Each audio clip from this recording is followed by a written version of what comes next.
thank you for joining me today. I'd like to start off with the start of the new statistic that 97 out of 100 climate experts would say that people are changing the Earth's temperature. And what is global warming, you ask? I'm sure most of you know what global warming is, but for those of you who don't, global warming is the rise of air temperature near the Earth's surface over the past century. In addition to global warming, it affects much more than the surface temperatures. It also affects variations in precipitation patterns, variations in wind patterns, variations in the ocean currents and ocean levels, as well as glacial retreating and ice sheet shrinking. For example, the National Park Service says that the U.S. has become wetter over the 20th century, while the Sahel region of Africa has become drier. In California, global warming and other associated climate changes have decreased the Sierra snowpack and are melting it sooner, causing a water shortage across the state. During this presentation, I will use the term global warming and climate change interchangeably and when discussing the growing controversy. There are two different theories of global warming. One is that humans are causing global warming, and the other is that global warming is a natural climatic cycle. Some supporting facts of that is in favor of the human caused, and the increase of greenhouse gases is caused by the burning of fossil fuels, increasing the greenhouse effect. Also, we don't have enough information to really prove whether this has or has not happened yet. But we do know it's happening right now. And so it's also happening right now at a faster rate than it has ever occurred before, and that leads us to believe this is a different change than we've ever seen.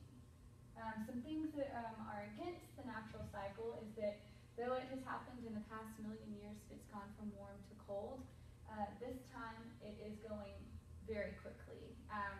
There were 7 cycles in 650,000 years, and that equates to about 92,800 years per cycle. And just in the past 1,300 years, we've seen a big change. And most of these climate changes, they said, were due to very small changes in Earth's orbit, and with this in mind, it is not enough to compensate for the changes that we've seen. And so on the human-induced global warming, according to the National Wildlife Foundation, scientists have concluded that most of the observed warming is likely due to the burning of coal, oil, and gas, which is closely related to cars, factories, and electricity production. And with the growing population, the more resources are being used, and therefore there's more carbon dioxide going out, increasing the greenhouse effect. According to the National Space and Aeronautics Administration, the current warming trend is of particular significance because most of it is likely human-induced and proceeding at a rate that is unprecedented in the past 1,300 years. Much of this theory is closely related with the greenhouse effect and its effect on global warming. Let's take a look at why so many scientists think that global warming is a man-made issue. Earth's atmosphere contains natural gases, which consist of mostly water vapor, carbon dioxide, and methane. These gases act to keep the lower atmosphere warmer.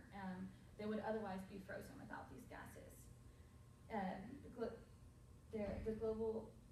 The greenhouse gases trap infrared radiation, which the radiant heat energy that the Earth naturally emits to outer space in response to solar heating. Mankind burning fossil fuels release carbon dioxide into the atmosphere and is believed to be enhancing the Earth's natural greenhouse effect. On the left picture, you'll see the naturally occurring greenhouse effect where the sun radiates the heat into the atmosphere, and the greenhouse gases keep it there, but also emit some into outer space. On the right, you'll see the human-enhanced greenhouse effect, in which there are more greenhouse gases keeping the heat in as opposed to letting most of it out into outer space, therefore rising the surface temperatures and causing all sorts of issues. To illustrate how damaging the gases can be to our planet in excess, here are a few examples of further results of global warming.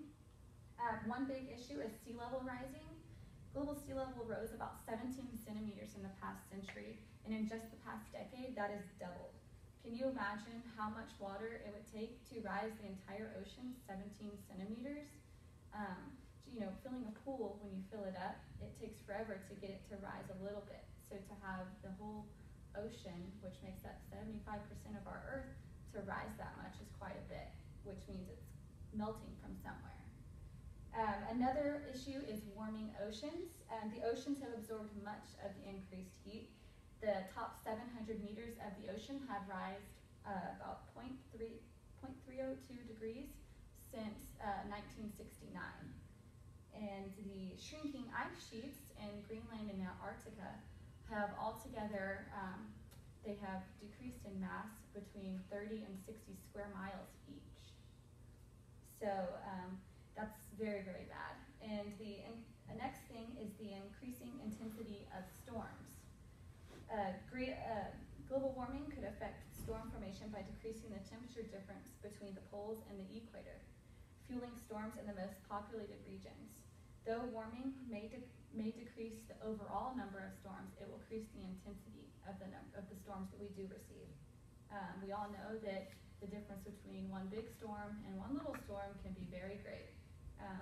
According to NASA, more heat and water in the atmosphere and warmer sea surface temperatures could provide more fuel to increase wind speed of tropical storms.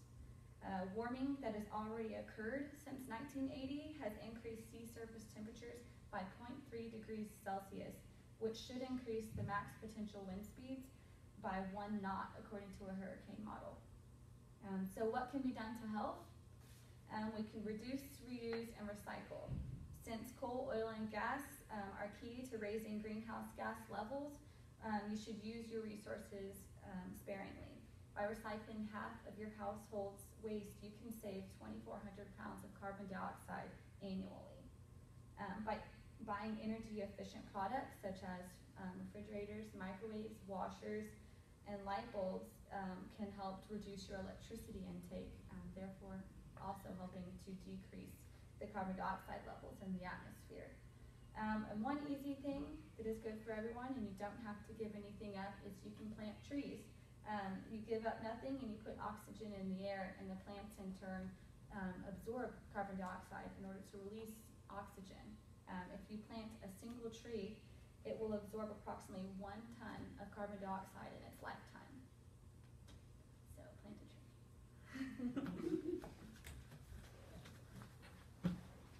tree.